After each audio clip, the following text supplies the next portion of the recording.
Un des rappeurs les plus vendus en France ces dernières années, 400 000 exemplaires écoulés pour son premier album. MHD a inventé l'afro-trap, a connu une ascension fulgurante, mais le chanteur est actuellement derrière les barreaux, mis en examen pour homicide volontaire, accusé d'avoir participé à une rixe entre bandes rivales à Paris qui a conduit à la mort d'un jeune homme en juillet dernier. Il clame son innocence. Sarah Duyeux, Adrien Cadorel. Un déluge de coups jusqu'à la mort d'un innocent. Voilà la scène qui s'est déroulée le 5 juillet dernier dans le centre de Paris et qui a conduit à la mort de Loïc, un jeune homme de 23 ans. Ce soir-là, il croise la route d'une quinzaine de jeunes hommes originaires du 19e arrondissement qui le passent à tabac. C'est un jeune homme sans histoire. Et ce qui est encore plus triste, c'est un jeune homme sans abri.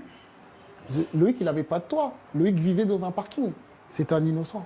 Ça peut être vous comme moi. À l'origine de ces violences, de vieilles rivalités entre bandes qui pèsent sur les habitants du quartier. C'est pas que la famille de Loïc qui est détruite, c'est vraiment la vie d'un quartier. De se dire, on vit dans des zones, surtout en plein milieu de la capitale, et de se dire, on ne peut plus sortir en sécurité pour aller chercher du pain ou une brique de lait sans se faire planter ou sans se faire tirer dessus. Reste à savoir si parmi ces jeunes se trouvait le rappeur MHD, propriétaire de la voiture identifiée sur la scène de l'agression.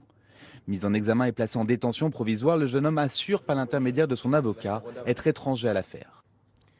Monsieur Sylla conteste toute implication dans cette rixe, sa présence sur le lieu des faits n'étant pas avérée. Si l'enquête doit encore lever plusieurs zones d'ombre, certains habitants avouent être dépassés par cette banalisation de la violence. Plus jeune, on l'a fait nous aussi. Se dire, voilà, on va au sport, il y a les gens de Riquet, on va leur montrer qui sont les plus forts pour rouler des mécaniques. C'était de la rigolade, ça allait jamais plus loin que ça. Ce qui change, c'est que nous, quand même, on fumait pas. À 14 ans, on ne buvait pas d'alcool et on avait des horaires pour rentrer chez nous. Un phénomène nouveau également observé par les enquêteurs.